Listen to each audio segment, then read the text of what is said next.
Well, thank you very much, Mr. Chair, and thank you, Mr. Goffman. Uh, In your testimony, you talked about the California Air Resources Board a little bit. They've issued a request that the EPA approve a waiver under the Clean Air Act to implement new rules in California that would set yearly rising zero-emission vehicles starting in 2026 and would end completely the sale of vehicles that are powered by gasoline by the year 2035. So one of the bills that we're hearing today is my bill, HR 1435, that would restrict the EPA from issuing a waiver for any new regulations that would completely ban the sale of internal combustion motor vehicles. I'll talk about the reasons for that in a moment. My question for you is, has the EPA reviewed that request by CARB, and if so, has any consideration been made on whether or not it will be approved? We have only just begun the review process, which has at least 3 steps. Step 1 is to publish a notice to the public that the petition is under review and ask the public and stakeholders for input on specific issues. Once that step is completed, by creating a record based on all the public comment we receive, we review the record and then make what we think of as an adjudication as to whether or not, based on the record, California's, the mandate to the administrator to grant the waiver can be met, or whether one of 3 criteria has actually been triggered that would negate California's entitlement to the waiver. And I'm sorry, it's a very much an adjudicatory process that involves creating a public record. We have only just begun that. And what would you say the time frame for issuing that decision is? I've measured it in months,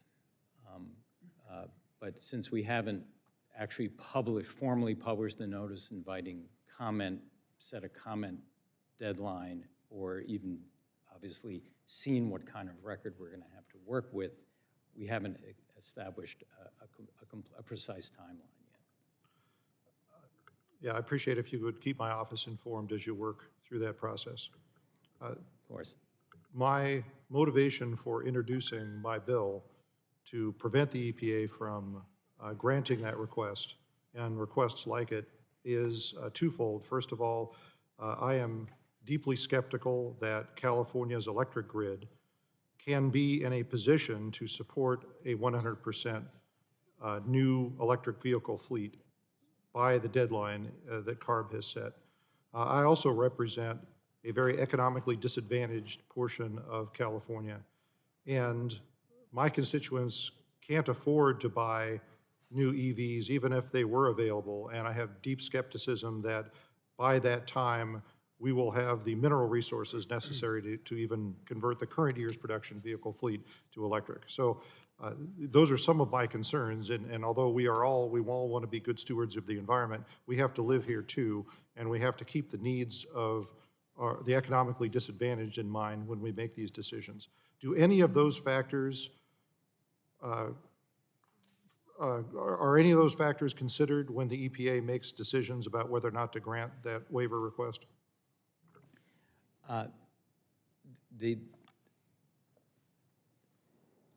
Just to observe that when we set standards, we take those into consideration.